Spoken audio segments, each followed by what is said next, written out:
Close. Josh Newman on Monmouth hoops win over Albany. Josh Newman. The Asbury Park Press obtained audio of the interview that led to the apology and interviewed the student on the receiving end of Rice's ire. The extraordinary apology Monmouth basketball coach King Rice issued at his press conference after Monday's win over Albany, with the university president looking on, stemmed from a meltdown he had during a post-game interview with a student radio host Saturday. The Asbury Park Press has obtained a copy of the audio interview between Rice and Paul Matt, who is general manager of WMCX 88.9 FM.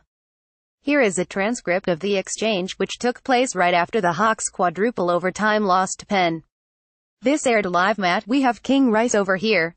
How are you, King? Rice: shy. Come on man, don't ask me how I'm doing. What do you mean, how am I? Matt: King, although there was a loss today on the stat sheet, you have to admire your team's grit and fight to come back and get yourself an overtime opportunity. So what do you think of the play of your young players? Rice: they're going to keep working hard. They're going to try hard. At this point Rice's volume dips, as if he is turning his head from the microphone and speaking to a third party. Rice: please get somebody that knows what we do, please. Thank you. Rice then cuts off the interview. Matt: alright, that's all we have. I was just ridiculed heavily by King Rice, who cursed on air. Ultimately I do know what I'm doing, but he clearly didn't want to answer the questions I asked. After Monday's game, with Monmouth President Gray Demena and Associate Athletic Director Jeff Stapleton in attendance, King read the following apology from the podium. The other night after the game, I didn't take enough to calm down, and I want to apologize to President Demena, to Jeff Deputy Director of Athletics Jeff Stapleton. I already apologized to Athletic Director Dr. Marilyn McNeil. Some words came out of my mouth that were wrong, and I should know better than that, and I do. I'm a big boy when I make a mistake. I apologize, President. I apologize, Jeff. Me and Badge Monmouth Athletic Department official Gary Koval already talked today. I have an important seat to represent Monmouth the right way, and I lost my cool for half a second. Once the words were out of my mouth, my mind just started going crazy, so I had to get off the radio as fast as possible. I apologize to everybody that's Monmouth people.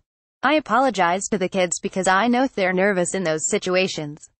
I have to do better than that.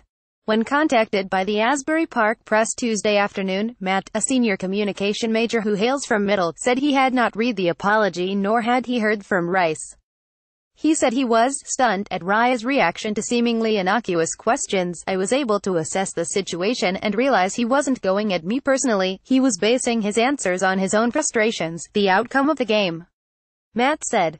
As the general manager of this station, every time I try to conduct an interview, I try to set a good example. For him to belittle me in front of my peers, he wasn't acting professional at that moment. Matt said WMCX regularly conducts post-game interviews with coaches in various Monmouth sports. He said student interviewers have had a number of problems in the past with Rice, but that all other coaches have been very receptive to it. As a result, Matt said, the station decided to discontinue its post-game interviews with Rice. I understand King's frustration after a loss, but if we're going to have people cursing on air, which we can get fined for, it's better for both parties to do away with it, Matt said. As for Rice's apology, Matt said, I don't appreciate him saying these kids are nervous. I've been doing this for 2 years now, but, he added, I respect his apology and I want this issue to be terminated. I can't believe how much attention it's gotten. Staff writer Jerry Carino, J. Carino at GannetNJ.com.